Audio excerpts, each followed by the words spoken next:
दुलाराय बर' फरायसा आफादनि फोसावनाय बड'फा गोजोरथियारि सोलायनाय मावथांखि बेखौ बिथा खालामनानै दिनै जिथि दख'रा दुलाराय बर' फरायसा आफादा गावसिनि 17थि बड'लेण्ड मुंख्लं जोलुर ट्रफिनि दिनै जोबथा बादायनाय बे जोबथा बादायनाय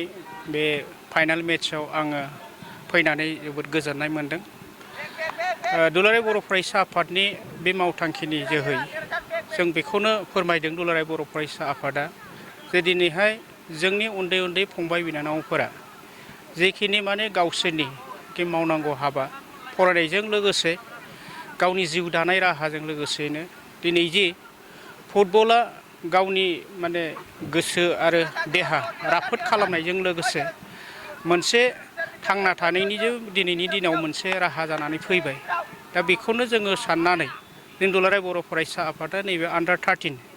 13 बोसोर सिंनि जेनाखि उन्दै उन्दै फंबायफोर जों बेखौ दिनैहाय फुटबलखौनो जोङो होबाय थानाय जादों। दिनै जिथि दख'रा दुलाराय बर' फरायसा आफादा जायफोर देरहासार जानाय फंबायफोर दा बे गेलेगिरि बिथांमोनखौ जोंनि फैगौ चिरां जिल्ला दुलाराय बर' फरायसा आफादजोंनो खुंफुंजानो गोनां जेनाखि आन्डार 13नि जेनाखि गेलेनाय बेवहाय बिथांमोना बाहागो लाहैगोन। दा जों बेखौनो फोरमायनो नागिरदों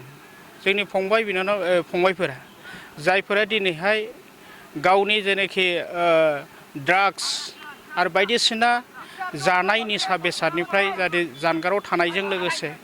बायदिसिना जेनाखि मबाइलाव गेलेनाय गेम गेलेनाय बेफोरनिफ्राय जों बोरैहाय जानगार खालामनानै दसे सम जोङो बे गेलेगिरि फंबाय बिनानावफोरखौ जों बोरैहाय जोङो दोरोद होनानै गावनि माने गुबै मोनसे देहा दानाय आरो गोसो मोजां खालामनायनि फारसे जों गेलेनाय फारसे बोबोनो हायो बेखौ लानानै जों दुलाराय बर' फरायसा आफादा बे हाबाफारिखौ लाबाय थानाय जादों। दिनैहाय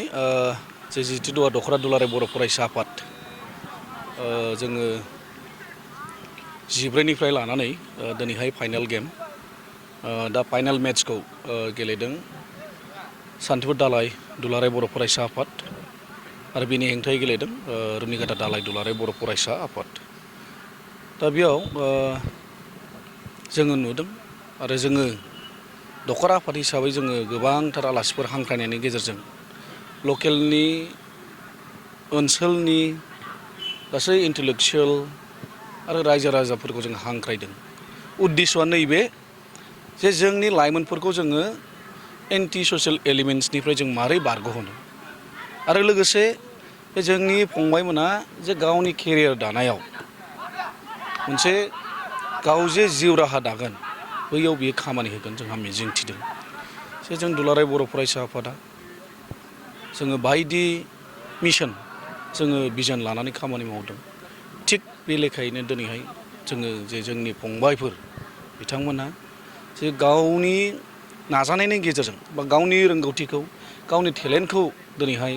रायजो राजानि गेजेराव देखायनानै बा फोरमायनानै जाहाथे गावनि गोजौ फारसे दावगानो हायो आं बेखिनिखौ मिजिंथिदों।